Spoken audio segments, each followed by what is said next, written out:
Ao canal Falando Francamente, francamente com K, que é mais fácil de achar. Hoje quero falar sobre esse trabalho aí nesse vídeo, né? Estresse crônico e desordens da composição corporal, implicações para a saúde e doença. Bem, já digo que não é ali um trabalho que tenha na minha visão, né, uma espinha dorsal, assim, me incomodou um pouco no sentido que ele falou de várias coisas diferentes, né? Tudo bem, faz parte. Mas assim, né, pensei que ele era um crescente de uma coisa só, mas ele resolveu falar de várias coisas que afetam a composição corporal. A água, a obesidade, né, a questão óssea, e então ficou um pedaço de cada. Então eu resolvi fazer esse vídeo, que eu achei interessante, tem informações interessantes na revisão, mas vai ser só, né, como se diz lá no canal, aqui na plataforma, os highlights, né? Eu, por exemplo, gosto de judô, gosto de jiu-jitsu, então você vai procurar os highlights, né, dos grandes slams, dos campeonatos. Então, vai ser só os highlights dessa revisão. Mas é uma revisão interessante, né? Que nem eu falei, me incomodou um pouco, porque foi quebrando. Na hora que eu empolgava com o tópico, ele quebrava para o outro. Mas isso é questão de gosto, tá? Só estou falando. Então, ele começa ali, né? Desordens da composição corporal e estresse. Então, aí ele fala, por exemplo, da questão da desidratação. É interessante, porque ele fala aí, né? É uma coisa que a gente, de modo geral, sabe, e conforme aí a faixa etária, por uma série de mudanças na própria composição, esse perfil de água vai mudando ao longo da idade, né? Então, aí tem, no adulto médio tem uma porcentagem, e aí da infância, bem do bebezinho até a idade adulta, isso muda muito, num sentido decrescente. E aí, ele fala um pouco dos compartimentos intracelular, mas o tópico aqui desse ponto é que ele fala muito dos hormônios, dos eixos, né, que controlam a quantidade de água através da osmolaridade, né, a parte renal. Então ele fala lá desde do coração, né, do peptídeo atrial natriurético lá do coração para perder líquido, fala do sistema renina-angiotensina, aldosterona, antidiurético para reter líquido, né? E aí fala que às vezes, por exemplo, nas situações de estresse crônico, esse sistema falha. Então, ele vai falando esse tipo de coisa. Mas, basicamente, né, eu achei interessante que na parte final desse tópico, onde ele explica todo o eixo, vale a pena para você fazer uma revisão sobre o metabolismo hídrico, né, a endocrinologia do controle hídrico, vale a pena. Então ele fala ali, por exemplo, né, alguns highlights, né, o sistema renina-angiotensina, o RSA, ocasionalmente falha em manter a homeostase hídrica, o que resulta em desidratação. Quer dizer, apesar do sistema estar lá, eventualmente estresse quando que ele não consegue manter. E aí a água tem de mudar do intracelular para o extracelular a fim de manter o funcionamento básico ali do volume plasmático, da pressão arterial. E aí eu achei interessante esse tópico, ele fala, né, que em termos de estresse crônico, né, então, o que é estresse crônico? O estresse, ele fala nessa parte, por exemplo, pode ser estresse real, né, uma questão fisiológica, ou pode ser uma questão psicológica, né, que para o sistema não importa. Ele vai desencadear os mecanismos aí de ação para lidar com o balanço hídrico. E aí que mais eu achei interessante ele falar que em termos de balanço hídrico, né, em termos de, ele falando de fisiologia, o estresse é a mesma coisa que desidratação. Então é interessante isso porque ele mostra e ele fala basicamente aí nesse tópico que para os adultos tem muito pouca atenção sobre qual é o efeito desse estado de desidratação crônico, que é o estresse crônico, né, em função da incapacidade do sistema de manter isso regulado, porque o sistema renina-angiotensina fica cronicamente ativado com o estresse, aí ele perde essa capacidade de controlar o metabolismo hídrico, e isso vai eventualmente ter feito um monte de doenças, mas que isso não tem sido muito estudado no adulto, então ele fecha a parte da hidratação. Aí ele até faz aí, né, que eu falei, para quem gosta aí, para dar uma estudadinha, né, ó, sistema renina-angiotensina, cortisol, hormônio antidiurético, vasopressina, peptídeo natriurético atrial, né? E ele vai falando aí como que são disparados no cérebro, na parte da neurohipófise, hipotálamo hipófise, no coração, então, e como eles trabalham nos órgãos diferentes, por exemplo, no rim, né, no intestino, para manter o balanço hídrico, né? E aí, então, ele vai falando da questão, né, da ingestão, desidratação, e claro que eu acabei de falar, no caso do estresse, isso, no final das contas, vai acabar resultando num estado de desidratação crônica, e os efeitos disso precisam ser estudados. E depois ele vai falar do efeito do estresse crônico no tecido muscular. A ideia, no final, ele vai juntar, em alguns exemplos, condições onde está tudo junto, né? A desidratação, a questão muscular, a questão de tecido adiposo, que ele vai falar próxima, num quadro condizente, né? Que seria a fragilidade e a sarcopenia da obesidade. Então ele fala da massa muscular e ele já define esses termos aí, né? Miosteatose e sarcopenia. Basicamente, a miosteatose é que o estresse crônico vai causar uma série de mudanças musculares, atrofia, desarranjo das mitocôndrias, onde ele fala isso, né? Então, perda de massa e deposição de gordura no músculo, que é a mioesteatose, né? A gente não fala de hepatoesteatose ou esteatose hepática, então tem a mioesteatose. Então, interessante. E aí, das várias coisas que ele falou, eu achei interessante quando ele conta, embora ele mencione o papel importante que a interleucina 6 tem no metabolismo, né, do carboidrato, da oxidação dos lipídios, quando está cronicamente alta, ela está associada ao wasting, essa consumpção, né? Não existe essa palavra, né? Tem as síndromes consumptivas, né? Wasting, essa perda do tecido muscular, e aí isso em combinação com cortisol e outras moléculas, né, que promovem a atrofia. Embora ele diga que é interessante, eu achei isso, né, que a ação direta da interleucina 6 promovendo a atrofia ainda não foi diretamente corroborada por evidências experimentais. E aí ele fala que essa também, né, estresse crônico, né, atividade do eixo hipotálamo hipófise, o HPA, também está associado com a hipercolesterolemia e a inflamação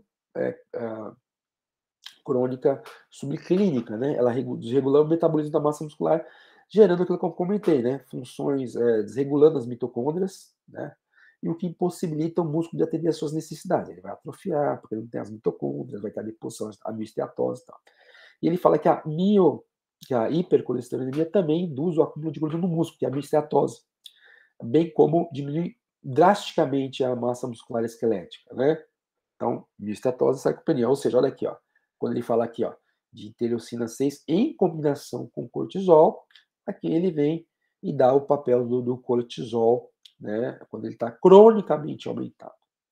Aí ele dá uma figurinha lá, né, onde ele mostra, teoricamente, em termos esquemáticos, a histologia de um músculo normal ali, né, ele fala de endomísio, perimísio, epimísio, né, a relação que tem com a matriz celular e a função. E aqui você vê a deposição de gordura entre as fibras, resultando numa perda não só estrutural, como funcional do tecido. E aqui ele dá a ideia de uma mitocôndria que está detonada aí, né? Então, por causa dessa inflamação, desses hormônios aqui, o cortisol e interleucina 6, isso gera estresse oxidativo. Então, ele dá tudo um quadro, vale a pena ver isso aí. E aí ele vai falar agora do tecido adiposo. Nessa coisa do tecido adiposo, ele vai falar, claro, da obesidade, esteatose hepática não alcoólica, como está no título aí, mas é interessante ler esse texto porque ele fala do tecido adiposo branco, marrom e bege, a caracterização deles, como é que eles funcionam normalmente, o que acontece com eles com a obesidade, né? E aí ele vem, de novo, a pincelada do highlight, eu achei interessante, né? Os corticoides de novo, tem a hipercolesterolemia ali, né? Causando resistência à insulina aqui no caso, promovendo possui um efeito estimulatório na maturação do aumento de tecido adiposo abnômico subcutânea e outros predadipócitos. Ou seja, o que ele está falando aqui é que o cortisol está promovendo o acúmulo de gordura visceral, né? Tanto nas vísceras como no subcutâneo, e gerando tanto a hipertrofia, portanto, e a hiperplasia, no caso a hiperplasia via pré-adipócitos, tá? E aí comenta também aqui que a hiperativação do eixo hipotálamo-hipófise não apenas afeta o tecido adiposo diretamente, né? Mas eu achei interessante isso. Causa mudança no comportamento alimentar, ou seja, ele fala que o estresse crônico gera uma situação de estresse, e essa situação de estresse, ela gera disforia, né? Falta de prazer, é o oposto ao prazer. Então, uma forma de compensar isso é criando uma má adaptação, onde você busca mais alimentos palatáveis, como uma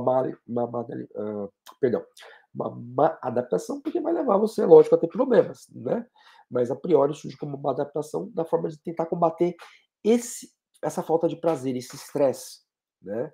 Então, legal, ele tá dando um gancho aí daquelas coisas que a gente fala, comer como conforto e tal, saindo só daquela questão da psicologia como só construto, mas dando um mecanismo, né, para essas manifestações, vamos dizer assim, psicológicas que a gente chama, né?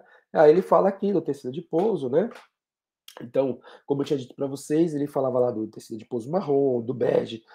Então, o marrom, por exemplo, tem a proteína de desacoplamento 1, por isso que ele é capaz de desacoplar aquela coisa da fosforilação oxidativa, quer dizer, ele separa produção, né, a cadeia de transporte, levando diretamente ali a formação de ATP. Ele separa isso, então você tem, não sei se pode chamar, antigamente a gente falava muito de ciclo fútil, né, quer dizer, queimando, né, imagina você tá ali rodando o pneu, queimando uma caloria para nada, né, é o que o tecido adiposo marrom faz, né? Então ele comenta o tecido adiposo marrom, branco, e aqui ele está mostrando, né, no esqueminha, o estresse crônico, aumento de radicais livres, que já tinha no outro, né, inflamação crônica, tal, desregulação da UCP1, que é a proteína lá que caracteriza o tecido marrom, e aqui a hipertrofia do tecido adiposo, né? Lembra? A colesterolemia, hipertrofia, hiperplasia versus pré-adipócito.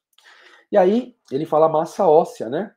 Questão da osteopenia e osteoporose. Ou seja, até agora ele está falando das patologias separadas, tá? Progredindo. Essa é a última. Então, o que é interessante, ele fala dessa osteocalcina descarboxilada, vou até fazer um vídeo que eu acho uns trabalhos interessantes, que é uma proteína do osso, na verdade, mexendo com o metabolismo intermediário, né, dos macronutrientes, carboidrato, lipídio, proteína. Então, aqui ele falando dessa osteocalcina mexendo com o metabolismo, mexendo é bem popular, né, com a sinalização da insulina, né, mostrando como os tecidos conversam, o osso conversando com o pâncreas, que louco isso, né?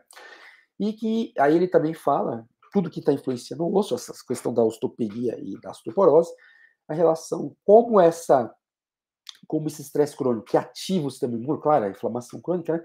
E como que células imunes, como ele está falando o linfócito T aí, vai produzir citocinas que vão desmineralizar o osso, como o TNF-alfa, ou essa RANK aí, e outros que estimulariam a formação óssea, como essa, não sei nem como que se fala, né? Já vi falar, às vezes, mas nunca vi alguém falando, essa WNT10B, né? WNT, sei lá como é que faz, só consoante, mas que ela também, quando você vê lá no trabalho, ele fala dela, está muito inibida, enquanto as outras estão muito aumentadas. E aí, ele fala do impacto, né, do estresse inflamatório na fisiologia do osso. Então, aqui ele mostra um desenho. Sabe que são os desenhos que não mostram muita coisa, né? Mas a matriz óssea normal, osteoporose, aqui, ó, mostrando algumas coisas que ele, né? O HALK, o TNF, a WNT, IGF-BP1, que ele fala, BP2, e a deficiência de esteroides das gônadas, tanto masculino e feminino. São coisas que ele comenta. E aí, finalmente, ele vai unir essas desordens, né? O que acontece quando elas acontecem todas juntas? O que acontece quando acontece? Eu hoje estou uma cascata de redundância. Desordens combinadas associadas com desequilíbrio do sistema de estresse. Então, que a obesidade sarcopênica, eu achei interessante que ele fala, ó, quando há uma combinação dessa coisa do tecido ósseo, tecido adiposo, tecido muscular, né? Você tem uma associação aí, da água também, claro, uma nova entidade aí, né? Nova relação, que é essa obesidade sarcopênica, e é interessante que hoje ainda você não tem um consenso do que ela é de fato, né? No sentido onde ela acontece? Só em idoso, indivíduo mais frágil e tal, ou ela acontece também em crianças? Como ele está falando aí, como é o caso da aterosclerose, ou seja, um processo que pode acontecer em qualquer momento da vida, desde que as condições necessárias estejam presentes, ou depende do processo de envelhecimento. Uma coisa interessante aí para a gente estudar e acompanhar. Então, quem faz essas coisas interessantes. E a última que ele fala é a caquexia, né? A fragilidade e envelhecimento. Então, aí, de novo, os corticoides, estresse crônico, né?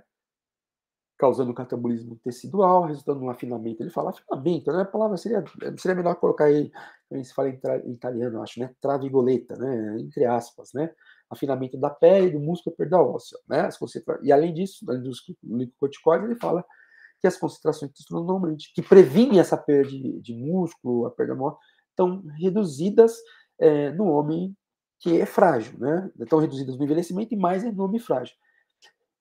Então, ele fala toda uma coisa, um monte de coisa sobre a fragilidade, dizendo que ela é uma síndrome geriátrica clínica, com cataxia generalizada, né, envolvendo tecido adiposo, músculos, que o indivíduo tem inatividade física, desabilidade, demência, né, desordens metabólicas. E aí uma coisa interessante, né, para quem é da nutrição, né, então ele falou, mesmo quando adequadamente nutrido, os idosos frágeis estão em estado de desequilíbrio homeostático, com diminuição. Lembra que eu falei, ó, água, inflamação sistêmica, músculo, anabolismo reduzido, músculo e osso, né, a função mitocondrial ali, os tecidos, a gente falou do músculo, reparo do DNA associado com desmetilação. Na verdade, a gente vai digitando, mas o mais certo seria falar um pouco desse slide aqui da caracterização, e um pouco desse aqui dos causadores da desregulação, tá? Mas dá para entender aí. Então é isso, gente, é um trabalho grande, eu quis salvar os highlights, aí eu venho fazendo uns e-mails onde eu digito as coisas, né? Informação principal, porque senão fica muito complicado falar bastante coisa, o e-mail fica grande demais, o e-mail, ó, o vídeo fica grande demais. Mas é um trabalho muito interessante porque ele mostra, né?